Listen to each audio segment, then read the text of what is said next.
Tonight, we're diving into one of the most explosive stories unfolding right now, the ongoing war with Iran and for Iran. As of March 6, 2026, we're in day 7 or 8 of this conflict, launched on February 28th with massive U.S. Israeli strikes under Operation Epic Fury and Israel's Roaring Lion. Those opening attacks killed Supreme Leader Ayatollah Ali Khamenei, destroyed key missile bases, underground bunkers, and have continued with waves of bombings in Tehran and beyond. Iran has retaliated with missile barrages across the region, hitting Israel and U.S. allies in the Gulf, while the White House warns this could last 4 to 6 weeks more. The regime is in chaos, with no clear successor yet, and the Iranian people face mounting casualties amidst hopes and fears of regime change. The war has spilled over dramatically.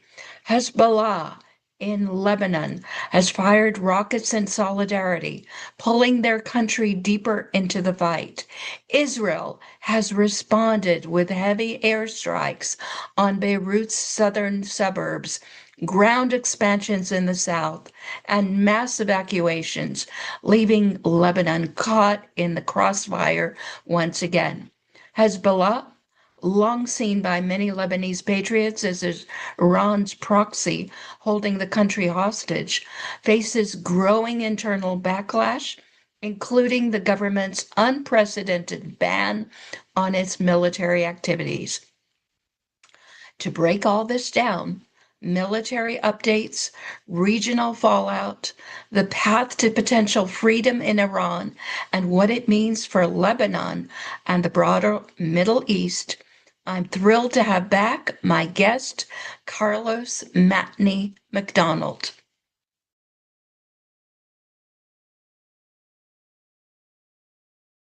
Welcome back to the live stream. We're fired up to make Iran Persia again. Give us a thumbs up if you agree. Let's go. We're making Iran Persia again.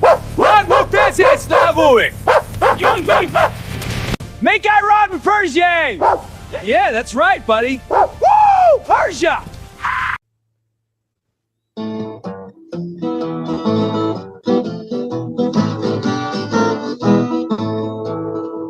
I've let my fields grow fallow, like Mara fallow field. The path I walk is narrow, but I'm free to think and feel. They think that Mo's a groomer, but he does much more than groom. He's a literate consumer, he can read, so don't assume. Come join with me every Friday, come see my guests as well. Come hear what they and I may say and sit with us a spell.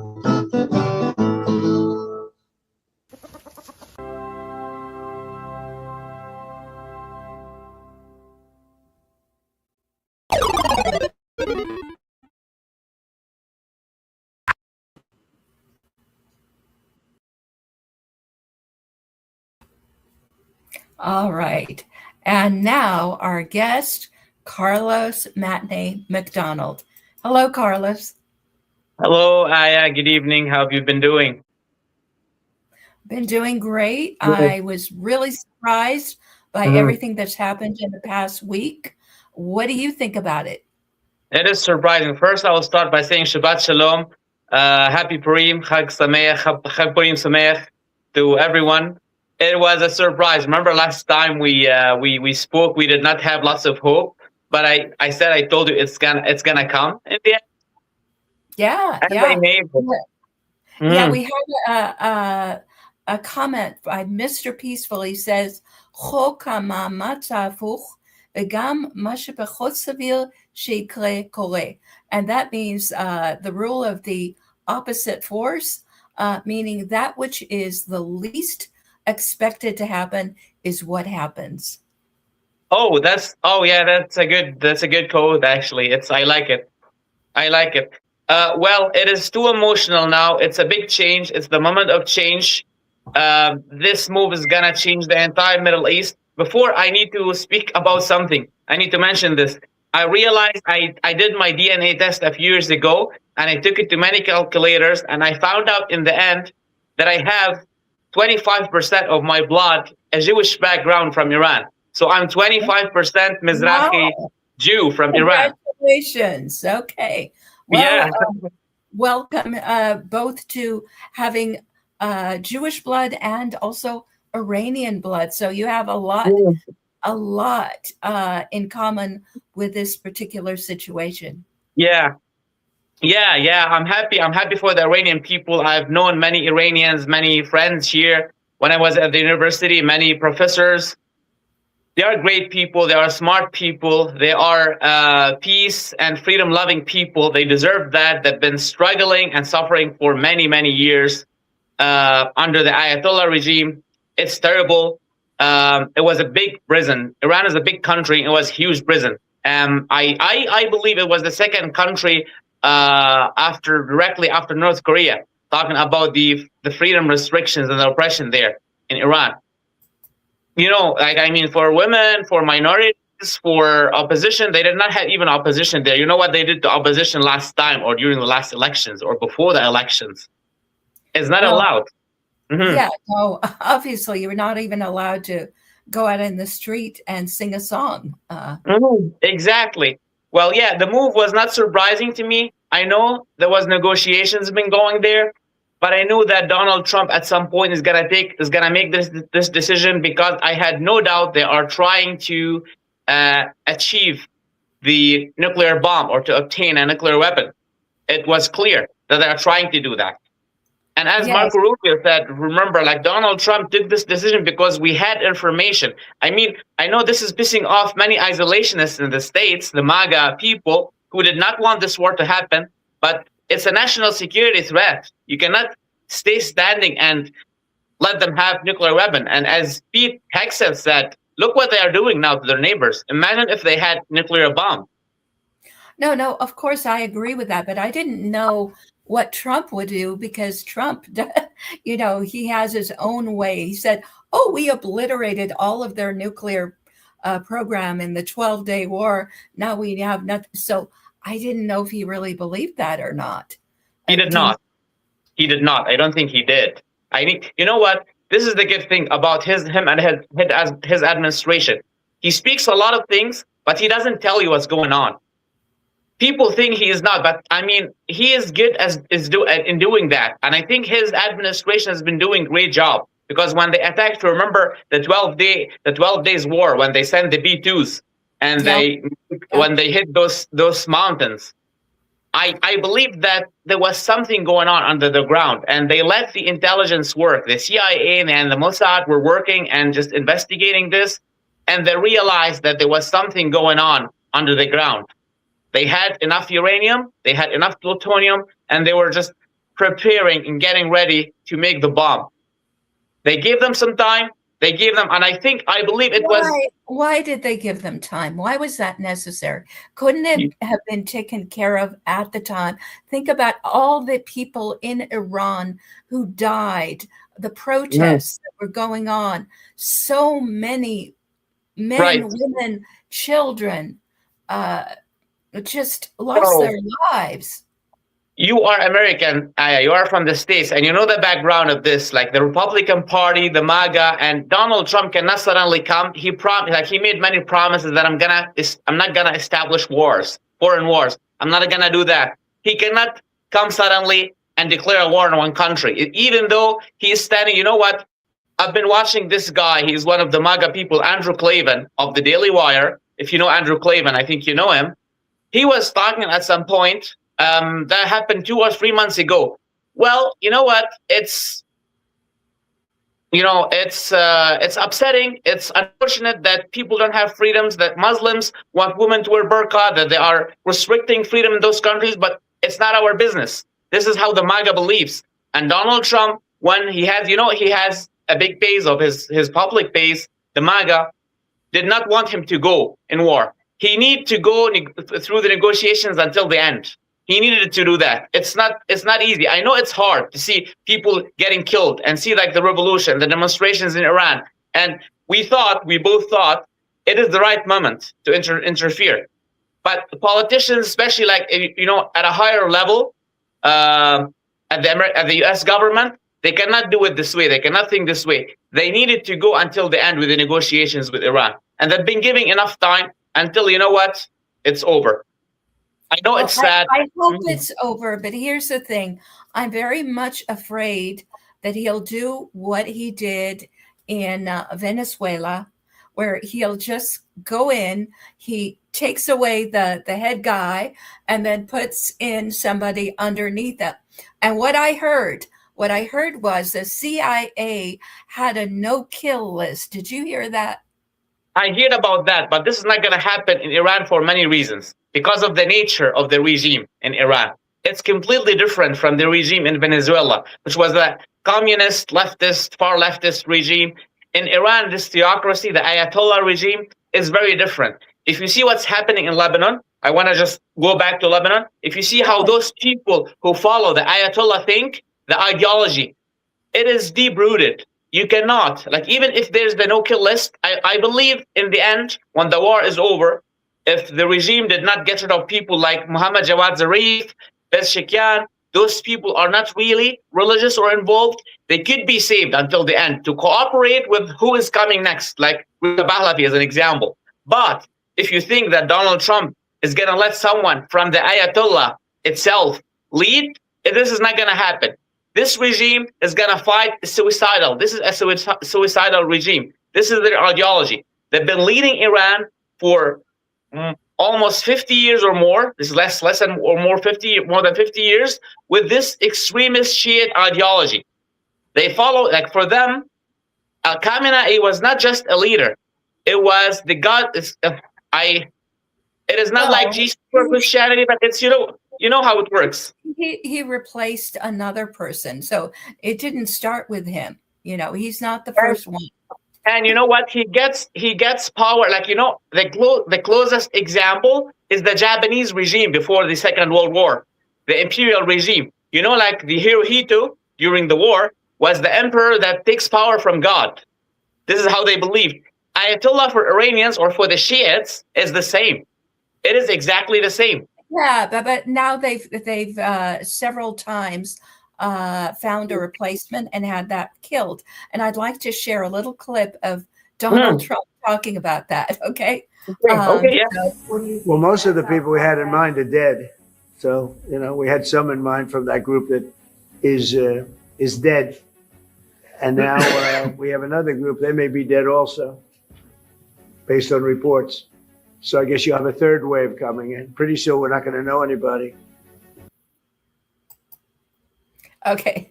So what do you think about that? Well, I think these are people from within the regime that have been working with the states for a while. And Mohammad Jawad Zarif, I believe he is one of them. I'm not sure, cannot guarantee, but I believe if he can hide somewhere safe and not getting killed, and some other people who are in Iran, but they are not the Ayatollah regime. That's why I told you it's different from Venezuela. Could be similar, but it's different. I am quite sure when this regime is replaced, the regime is not going to replace with a similar regime. The regime is going to be, I'm not going to say loyal to the U.S. or to the West, but it will be really different, the opposite. It will be the complete opposite for many reasons. Well, Iran... another thing that I heard is the CIA has plans. They're arming the Kurds, and they have plans to, to divide Iran and to give the Kurds a homeland. And other people are saying this is balkanization. And what we need is to keep Iran as one nation. And that's what Pahlavi would do. So what do you think about that? I don't think it's going to happen. It's going to remain one nation with a centralized regime. It's going to be a federalism or a confederation for many reasons. Kurds in Iran had their sort of, I'm not going to say independence because there was no independence or autonomy for them, but they are armed. And they are a lot. They are I think they are almost 10 to 11 million. And there's not only the Kurds, there's the Azerbaijanis. The difference between the two groups, Kurds are Sunnis. But Azerbaijanis are Shia. Azerbaijani, though, even though they are Shia, but they are closer to Turks. They are an ethnic group closer to Turks. So Kurds are Turkey's enemies, or at least this is how the Turkish government or regime considers them. So I think Donald Trump, because he promised, and I don't believe he is going to send troops, US troops on the ground. Maybe they can send officers, expertise, military expertise to lead. But they will arm, I'm quite sure I can see it, they will arm the Kurds in Iran. And you have two major ethnic groups of Kurds. You have the Kurds in the north, in Kurdistan, Iraq, and you have the Lurs as well. Lurs are an ethnic group. They are closer to the Kurds. They are not technically Kurds, but they are closer to the Kurds. They are between Ahvaz or Arabstan and Kurdistan, Iran. Those two groups, they will be armed. Those two groups are both Sunni Muslims. But Turkey, on the other hand, will try to interfere. I'm not sure if they could do that now, because for the first time now, Erdogan will find himself facing Donald Trump. For the first time. And you know what? He cannot say no. He cannot interfere without Donald Trump's approval because of Syria. He is now, like he is catching, as we say in Levantine, he is catching Erdogan's arm. Kurds will be armed. I'm not sure how is Turkey's reaction is going to happen, because you know what? You have Kurdistan, Iraq, and you have the Kurds in Turkey. And the Kurds in Iran, they are really closer to Kurds, in Turkey. Well, I'm not sure about the Baluchs in the south. They are closer to Pakistan and Pakistan's position, but I believe now they already started arming them. And I believe... Here's what my question. Fine, arm the Kurds, but why not arm also Persians who want the Shah back? Why are the Persians not armed?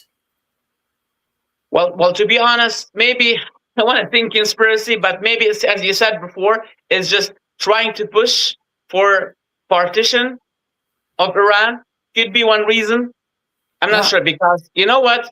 Even though I'm talking about Persians, where there are 60 to 65% of the population, I believe the overwhelming majority of the Persians are against the Ayatollah regime.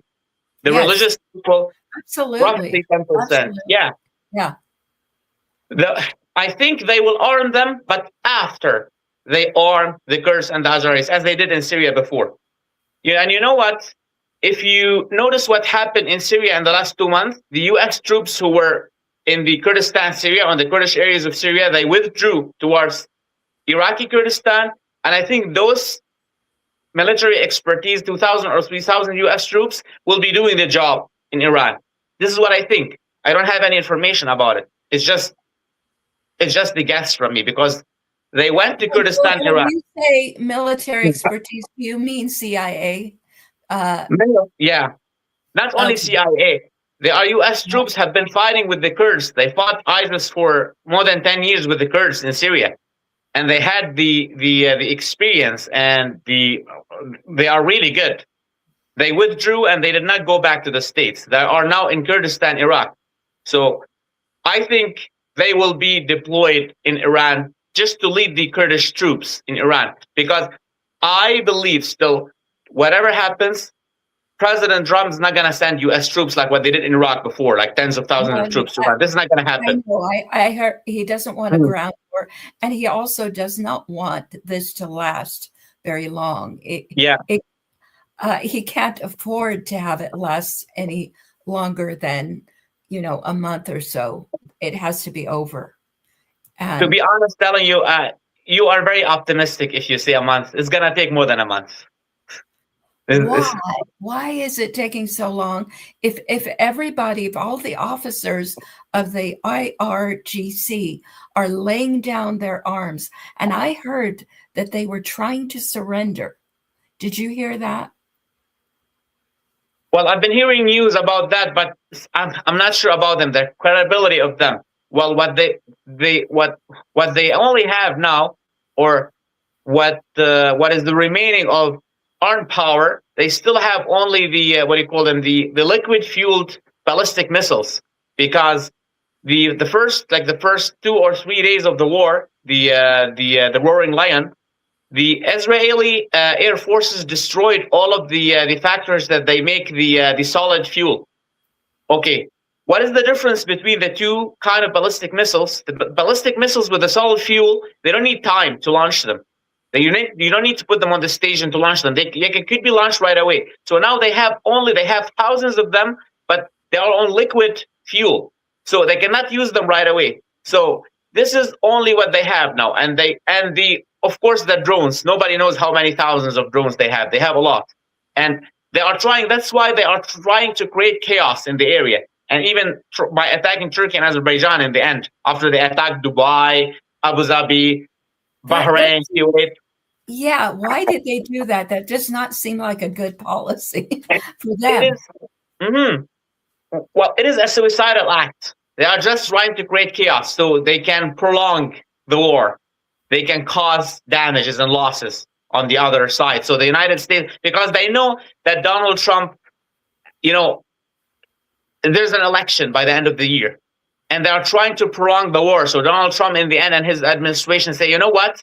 Let me just go and sit. They are trying to, when you are dying, you try your best to do your last move to survive. And this is what they are doing now. They are trying to play their last card, the remaining card. But they don't know Donald Trump, because President Trump and his administration, if you do this, it will work. It will be counterproductive. He will attack more. He will be more aggressive now. No. Trump said today that he will accept nothing but unconditional Exactly. surrender. Yeah.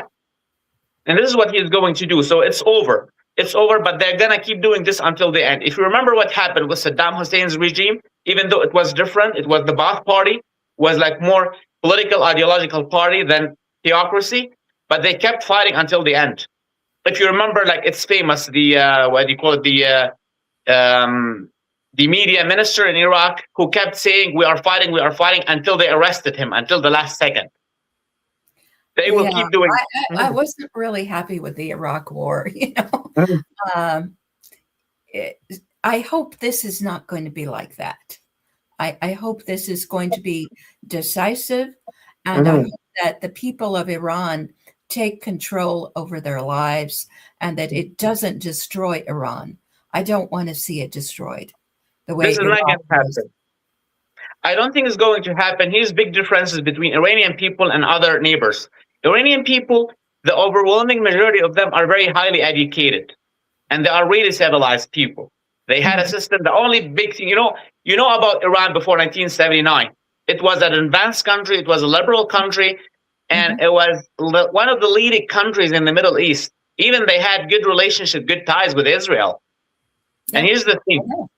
And they still, when I was at university, I remember, I would say at least half of my professors were from Iran. They're really smart people. Like, they know a lot. They come, they work, and I believe, and they reflect what's in Iran itself. And Iranian people, as we spoke last time, if you remember, I was watching a show. Someone went to Iran. They were Jack O'Neill has something to say. Is this the man you were talking about, Mohammed Saeed? Yeah. Yeah. Okay. All right. Thank you.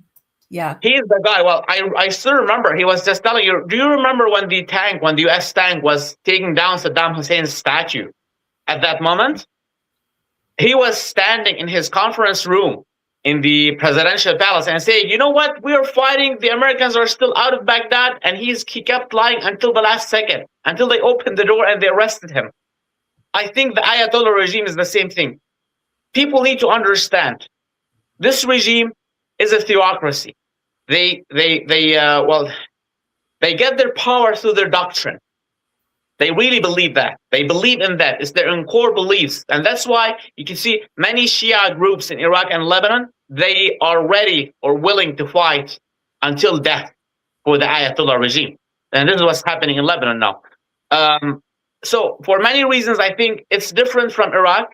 It's completely different. It's not going to destroy Iran. It's not going to lead to the destruction of Iran. But I think in the end, there will be federation or confederation. Those areas, especially the Azerbaijani areas and the Kurdish areas, will have their own autonomous zones in Iran. What about the Turkmens, the ones in Tabriz? They are minority, they could. I'm not sure, but they are small minorities. Arabs are small minorities in Ahvaz, Baluchistan, 2 to 3 millions. Turkmens are the same. You have Armenians and Georgians as well in Iran, and you have Baluchs, who are close to Afghanistan and Pakistan. Yeah, so I don't want to see it fall apart. I think that a lot of people, no matter what their nationality is, do believe in the larger Iran and would rather be a citizen of Iran than of a tiny, tiny break-off thing for their nationality. Don't you think so? Well, here's the thing. You know how the Arab countries were fighting for united Syria because the regime is Sunni, and they were paying money to Donald Trump with the Turks. So please don't let the Druze, the Alawites, have their own autonomous zones. They will play the opposite now because, again, it is a threat for them. United, strong Iran, an ally with Israel, it's a threat to the Gulf countries. See, until now, Iran has been attacking them. Iran rocketed Dubai, UAE, and Kuwait more than Israel itself, but they are still not declaring the war on Iran. Really. Isn't that surprising? Didn't Saudi Arabia already declare, and didn't Qatar shoot down some planes over? They did. Well, they did. They called their diplomatic envoys to Iran. They cut ties, but they did not declare the war, which is crazy, stupid, and shocking. The thing is, for them, they want to keep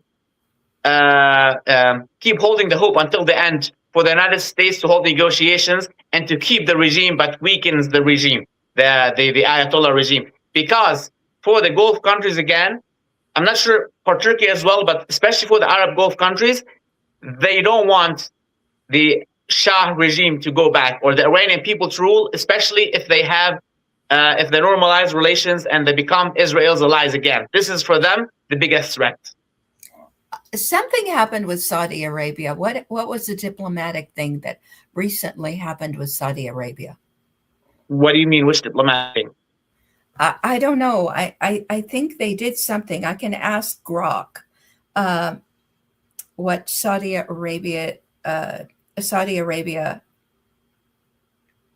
What is Saudi Arabia's stance on Iran right now?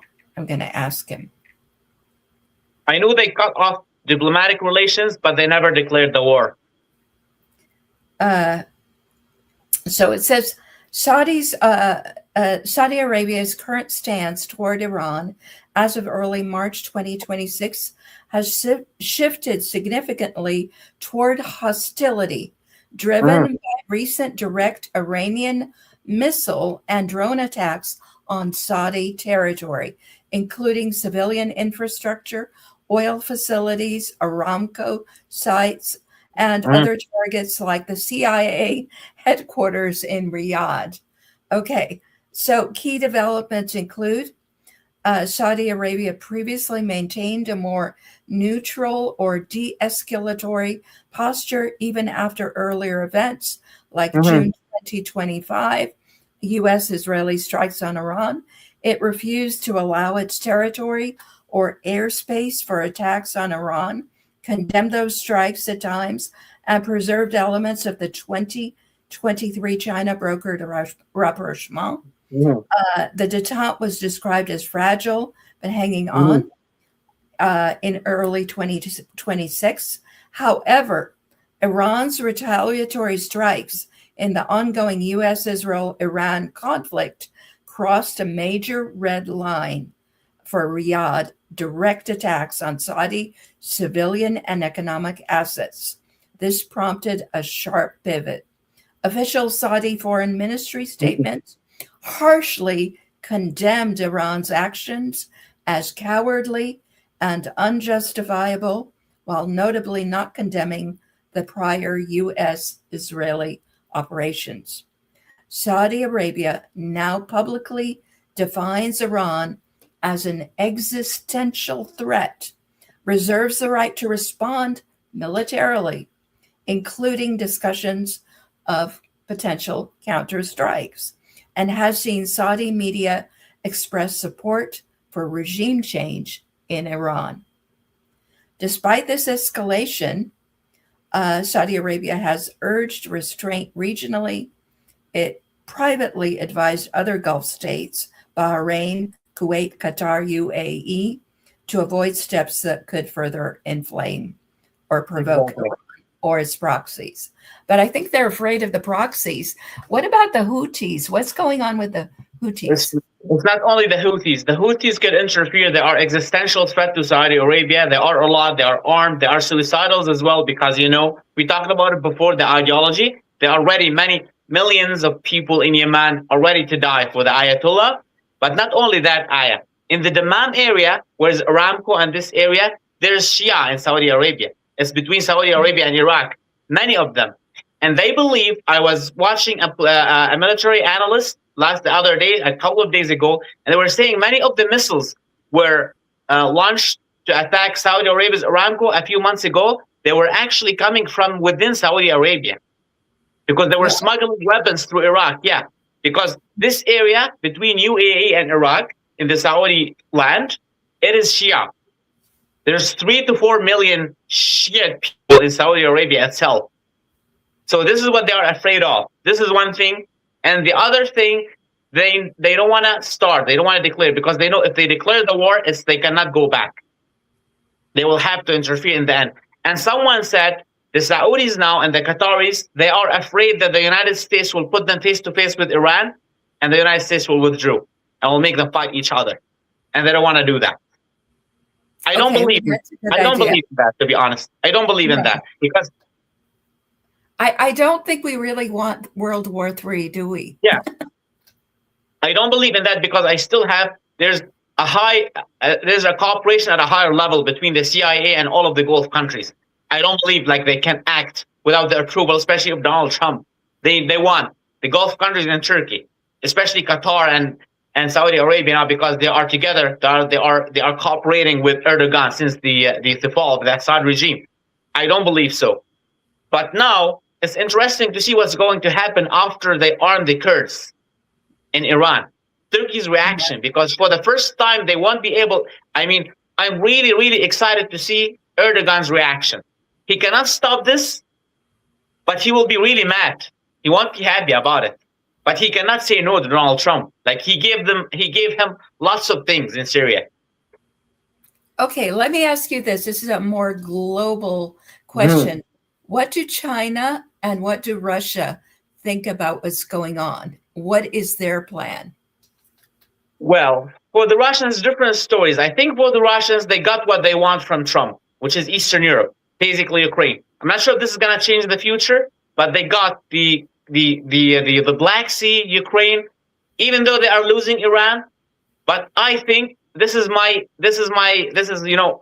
assumption. This is my guess. But for China, oh my God, China is screwed. Sorry for the word. But China is screwed because now the Venezuelan oil, the Canadian oil, even Greenland will be leased to the United States very soon. If not taken over, leased.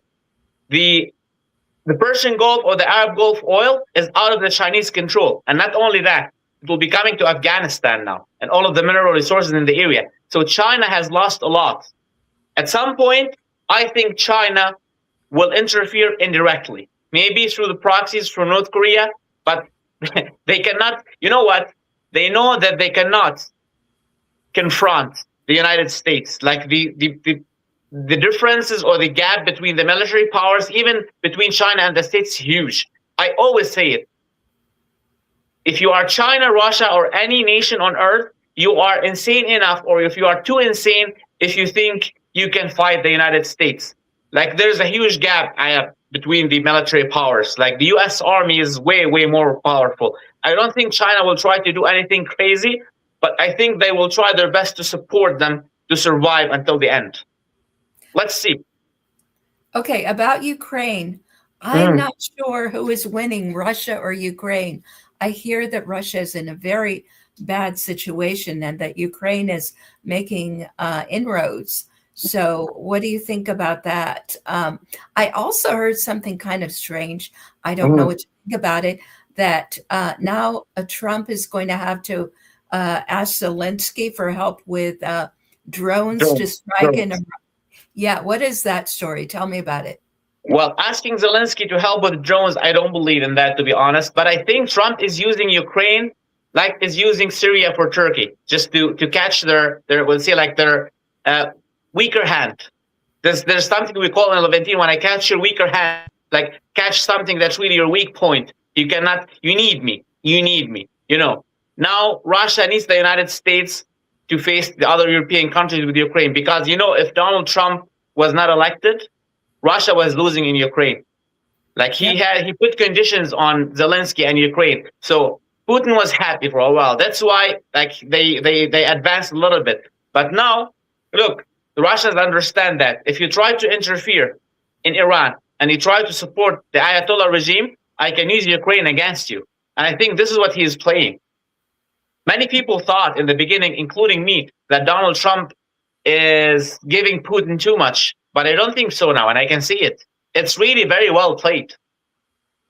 Okay, so are you saying that Donald Trump, despite his appearance to be kind of doddering and maybe not knowing what he's doing and having trouble with the language and expressing himself, you think he's actually on top of things?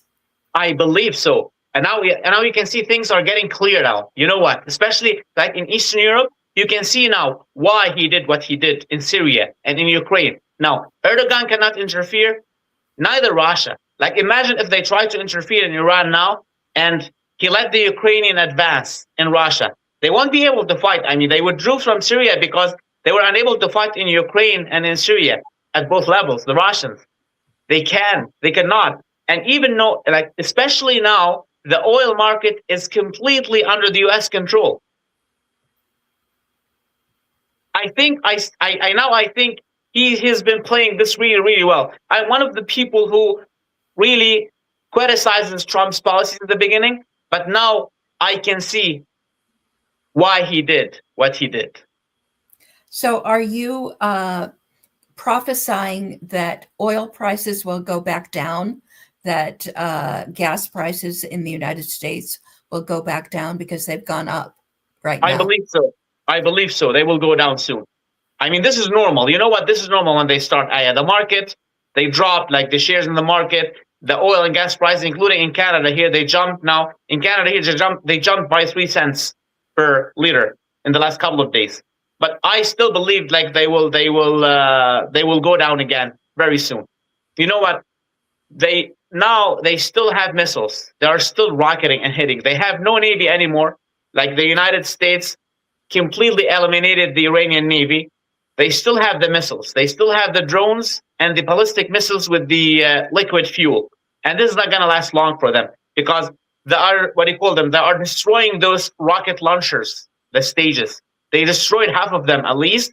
And now the IDF said today and tomorrow there will be a big, big operation near Tehran and Isfahan to hit the remaining, because they have them, they have them in secret places in the mountain, the stages where they launch their missiles.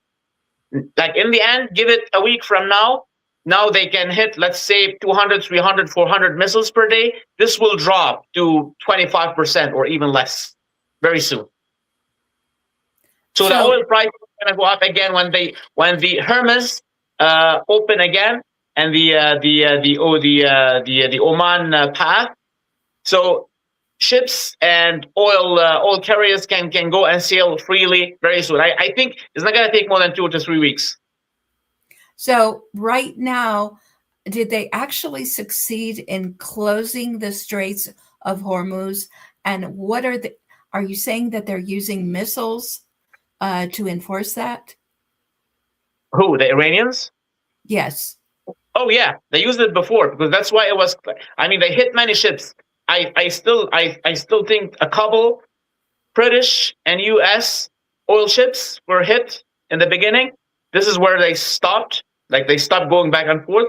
But I believe it will start. Like I mean, they will go back to oil trade through the Gulf area very soon, because now they don't have enough. I mean, now they have to keep hitting UAE, keep hitting Saudi Arabia, and now they open 2 new fronts in Iraq and in Lebanon.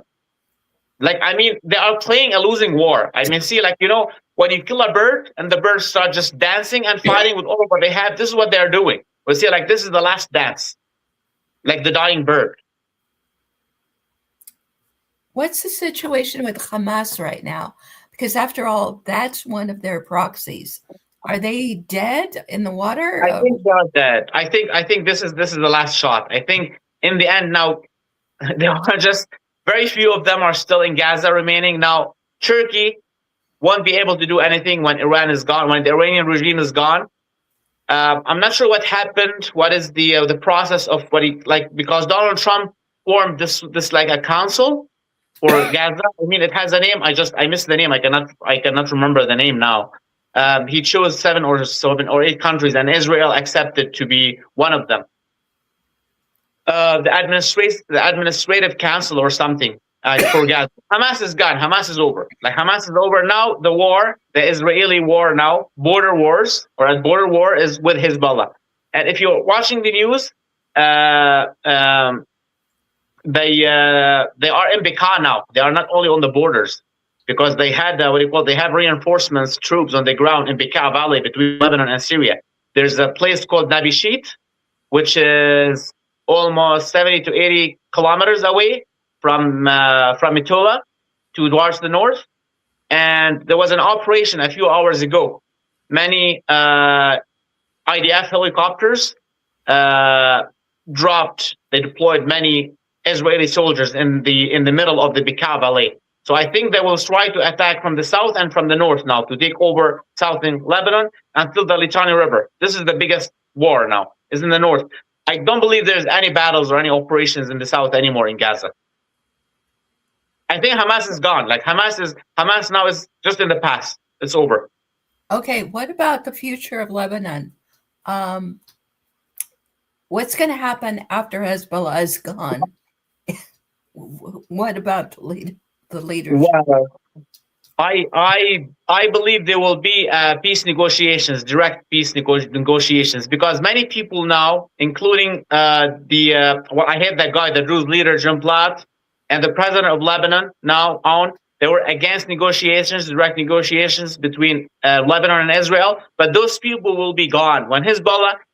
Many corrupt leaders in Lebanon will be automatically gone, and I believe many of them will escape to Russia, like Walid Jumblat, Nabi Berri, and many of the leaders who were corrupt, who were just deeply involved in corruption in Lebanon, and they were helping Hezbollah directly and indirectly, especially with money laundering. Those people will escape in the end. And I think many of them will escape to Russia, like what Bashar al-Assad did. After the war is over, after Hezbollah is completely disarmed, I believe before Israel allows the Lebanese army to redeploy in the southern Litani River, the condition will be direct negotiations and a complete peace agreement between Lebanon and Israel. And this is going to happen. I can see it now. Many Lebanese are ready for that now. Yes. Mm-hmm. I saw this on my Facebook feed. Some of the people that I used to know, because I was interested in the Phoenician party.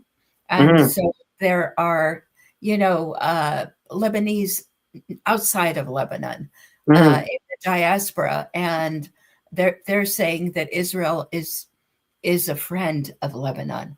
Israel is a friend. This is what must be. I mean, the May 17 agreement that was happening during the 80s, before the Syrians interfered and they ended this agreement, it was a true and real peace agreement between Lebanon and Israel.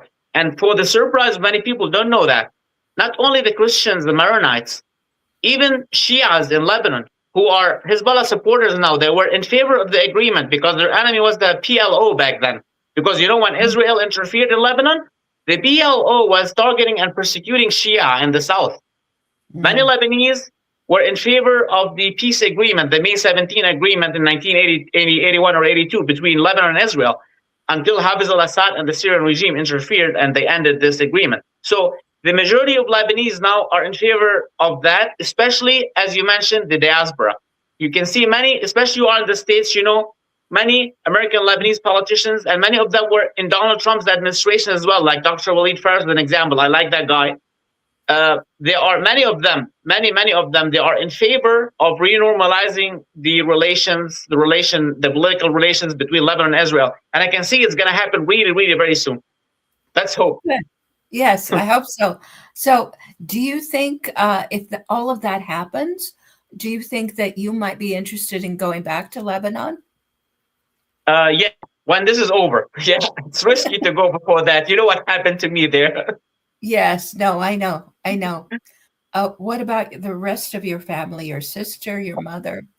Well, telling you something, my brother-in-law, my sister's husband, I'm not sure if I'm allowed to speak about that, but I will say it now. He got properties in Beirut in Lebanon now, but he doesn't know what's going to happen now because there's the war. And he got properties now in the zone between the south and the north where Israel is targeting now. It's called Al-Dahieh, which is southern Beirut, where the Hezbollah, ULS, the Shia population is concentrated in Beirut. We have many relatives still there. Well, many of them are safe, many of them are not. That's why especially our people who are close to us, the Druze and Christians in the mountain, we've been trying to keep close contact with them and telling them, please do not host any Hezbollah agents. Stay away from them. Don't take them.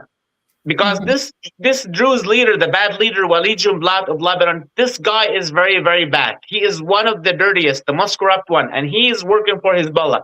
And he's trying to force the Druze in Lebanon to host people of Hezbollah who are fleeing the south. Not civilians, though. People who are running away from the IDF because the IDF is targeting them. And we're telling people, stay safe.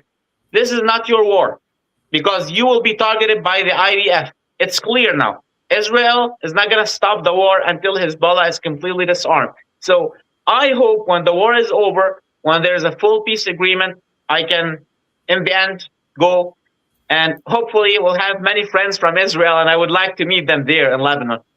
I'll say hi. Yes, that will be very nice. Yeah.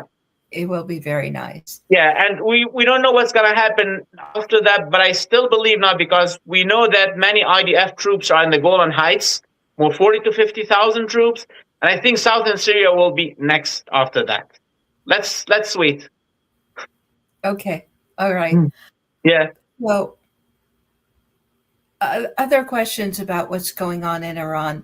Is it true that a school was accidentally hit by American missiles, or is that just a falsehood? It's false. I don't buy it. You know what happened to all of those schools in Gaza when the IDF was? It is the same thing. I don't believe it's schools, and I think now on purpose the Iranian regime will push many civilians to go and get killed under the attack, so they can go and they can cry it out in front of the international community, like, look, they are targeting civilians. And I don't believe so, because, if they knew where to target those political leaders, they went to their bedrooms to hit them, the Mossad and the IDF. Why would the IDF or the U.S. Army attack civilians in a school? Like, why? Why? No single person can believe that. They actually didn't say it's the IDF. They said it's the Americans. That's the last one that I saw. Like, why? There's no reasoning for that. I mean, if you think about it, like, why the U.S. would do that? No, the U.S. wouldn't do that, but it could be an accident. They would never do it on purpose. Well, it could be an accident that's arranged by the Iranian regime, because, like, you know what Hamas did with the UNRWA schools many times? They pushed civilians, and they sent Hamas, Hamas fighters to those schools. And so the IDF can target them and they can kill civilians in schools and say, look, Israel is killing civilians in Gaza. I believe Iran will try to play the same game. Who's asking, is there a genocide? Yes. Evan Hederstrom is asking, is there a genocide? I'm not sure what you mean. Where a genocide? Where is the genocide? What are you talking about? Which genocide? No genocide at all. Yeah. No. Never be like genocide. I mean, if there's a true genocide, it was the genocide that's happening in Syria by the Qaeda regime and in Iran by the Ayatollah regime by killing many civilians. Yeah, but when they were killing all those civilians, I don't think it was based on their nationality. No. It was just everybody who didn't do exactly what the Ayatollah wanted. They would kill them regardless if they were Persian, if they were Kurdish, if they were Turkmen, anything, any nationality. Well, actually, many of the victims, or most of them, were actually Persians. Yeah, like Kurds, like all of those victims were like many Persian people, and many of them are American and Canadian citizens as well. They were hanged on the cranes. Unfortunately, I hope we could see this stopping soon, and I hope those people who lost their lives, who sacrificed their lives on the path of the freedom of Iran, will be remembered in the end as they deserve. So, Reza Pahlavi has stated that he's ready to lead the rebuilding of Iran as soon as there is a full surrender of the IRGC and the Islamic Republic. Do you see that happening? I believe this is happening. And you know what? Donald Trump spoke about it many times, but he never mentioned him directly. But I think he meant him. Because through my experience with Iranians in Canada here for the last 10 years, especially Persians, many people like him. He is popular, especially after they tried the opposites. And you know what? This lady of the Mujahidi Khalq, Maryam Rajabi, if you know her, and the other lady, forgot her name, the other one. They are trying to lead an opposition to take over power after the fall of the Ayatollah regime. They are not popular. If you know who I'm talking about, Maryam Rajabi is a famous one. And she was leading the opposition that was hosted by Saddam Hussein in Iraq before the fall of the Iraqi regime. They are called Mujahidi Khalq. They are closer to what Mamdani in New York is. They are Islamist, leftist, like it's a mix of Islamic ideology with radical left thing. Iranians are not in favor of that. If you ask Iranian people now, if you go and do a referendum now, I guarantee you the majority of Iranian people will say, bring back Reza Pahlavi to lead the transitional period in Iran. He's the best. He's the best to do that. Because it's really hard. In a multi-ethnic country in Iran, especially Persians among themselves, they are not agreeing on many things. But if you talk about this guy, or if you talk about a transitional administration or period, Reza Pahlavi will be the best fit, I believe. And I believe when President Trump spoke about something prepared in the back, like a transitional administration, I think he was talking about him. And I think he is getting ready and prepared to go. I know that the Israeli government is supportive of him, but what I heard was that Trump, when he was asked directly, he said, oh, he's a very nice guy, but I'm not sure how much support he has, which... Well, Donald Trump will not say what's going on. He will not. Okay. He will not go speak and will say, like, I think here's the difference between President Trump in his first term, first presidency, and President Trump in the second one. President Trump in the first one did not have that experience. He was speaking a lot about what's going to happen. Now, if you can see, and it's proven by the events, many times he said stuff and he did completely the opposite. He's not going to tell you what he is doing. Yeah. And this is a good thing, I think. Yeah, I'm sure he's not. But I would really love to see Reza Pahlavi return to Iran. And I think he would be a great leader there. He will be a great leader for many reasons for me as well, because he is center-right first. He is not one of those crazy leftists. Well, he is popular among many Iranians. He can save the countries from splitting apart, which is an important thing now, because he is not radical. He's not radical Persian. He's not radical Islamist. So Turkmens, Azerbaijanis, including the Kurds, won't be upset with him leading the transitional period, even though they will have conditions now. But I think with Azerbaijan and Turkey in the back, trying to talk to Azerbaijanis and Kurds in Iran itself, I think if Donald Trump, because Donald Trump has good relations now with Turkey, with both Turkey, Azerbaijan, and with Kurdistan, Iraq as well. So I don't believe in the end they will fight. Turkey may try to do something with the Azerbaijanis and the Turkmens in Iran itself, but I don't think it will lead into a civil war in Iran. This is far from expectation or prediction. I don't think it's happening.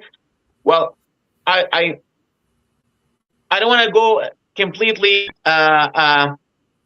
ideal here, but I think it's going to take time. It's not going to take 1 month, as you said. It's going to take months, probably 2, 3, 4, 5, maybe until the end of the year. We don't know. But I think it's not going to last longer. It's not going to be like years, a matter of years. In the end, there will be battles on the ground.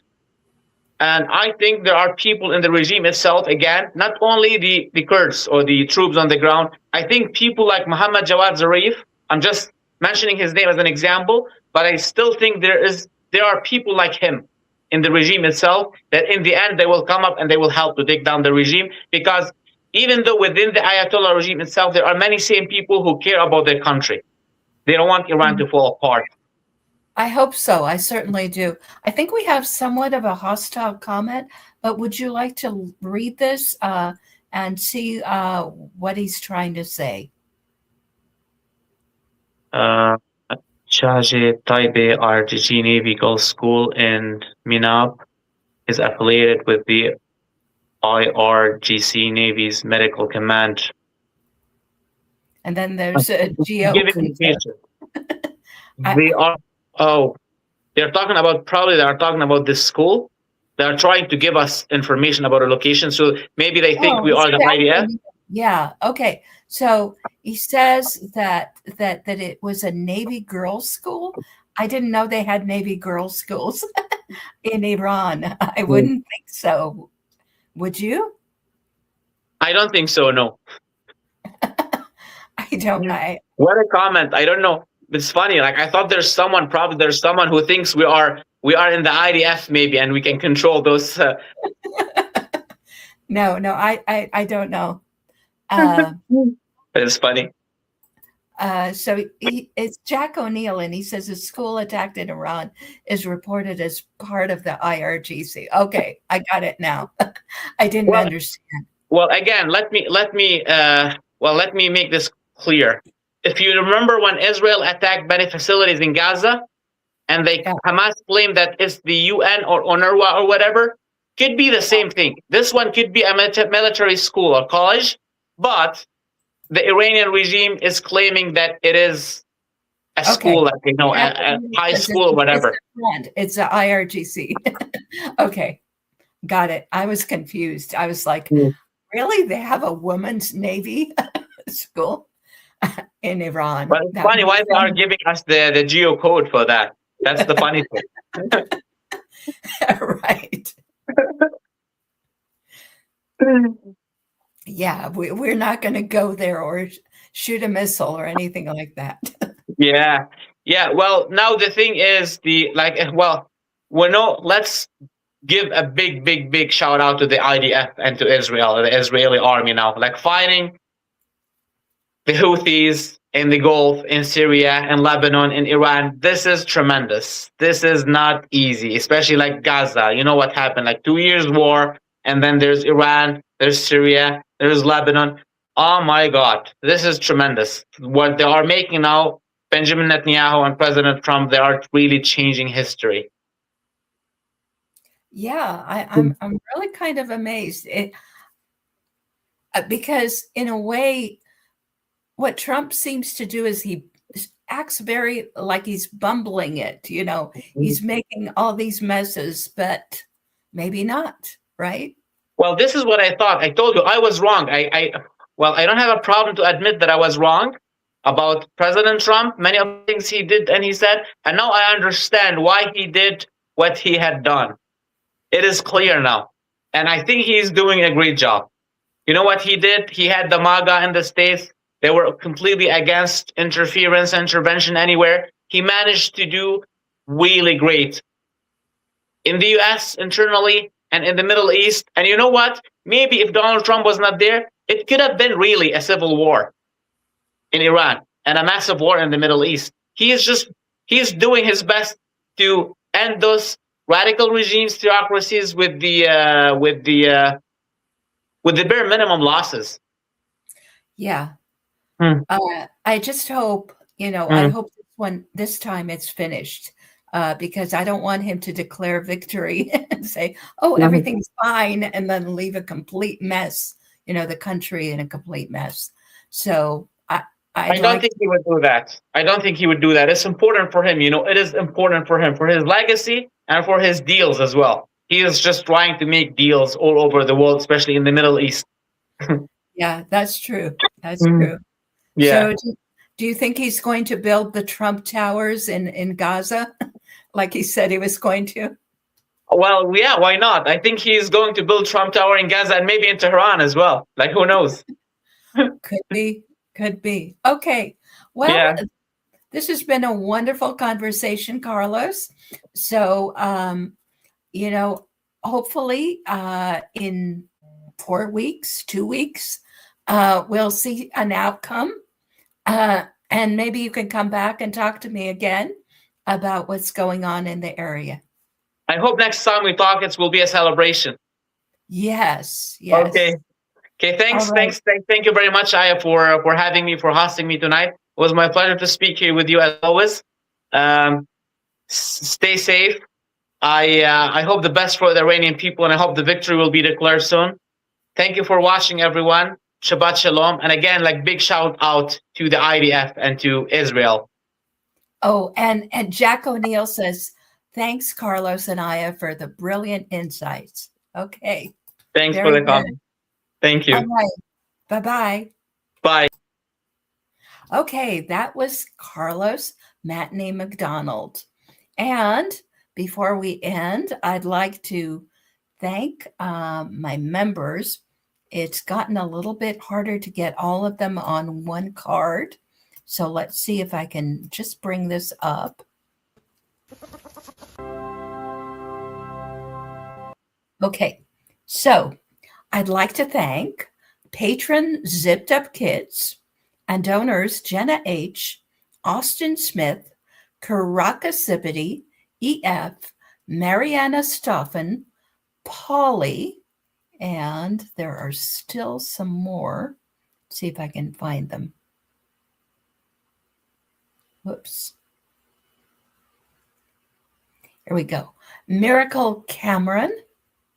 Yeah, I think that's it. I think we named all the others. Polly, Mariana Stoffen, EF, and Karakasipity.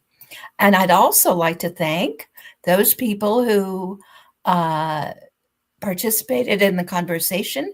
Mr. Peaceful, Jack O'Neill, Evan Hederstrom, 9601, and Avran Kanupis, who had some not so positive thoughts.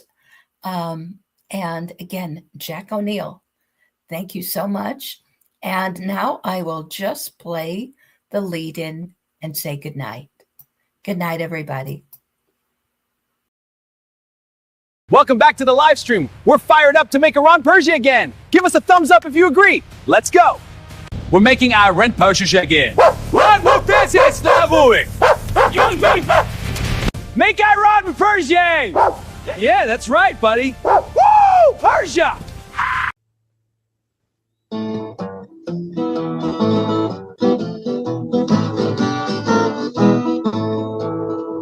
I've let my fields grow fallow, like Mara fallow field. The path I walk is narrow, but I'm free to think and feel.